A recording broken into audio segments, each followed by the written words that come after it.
இப்ப அண்ணாமலை வந்து பாத்தீங்கன்னா அந்த அண்ணா பல்கலைக்கழக மாணவியினுடைய அந்த விவகாரத்தில் தன்னைத்தானே சாட்டையில் அடிச்சுக்கிறாரு.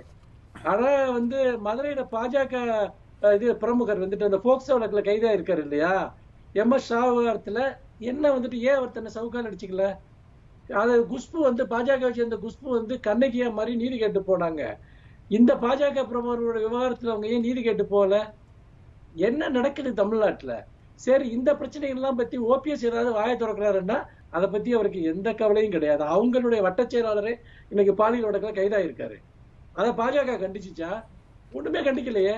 அப்ப சட்ட ஒழுங்கும் சம்பந்தமாக, பெண்களின் பாதுகாப்பு சம்பந்தமாக இவர்கள் போடுகிற வேஷம் எவ்வளவு போலி நாடகம் என்பது உடனடியாக அம்பலமாகி இருக்கிறது.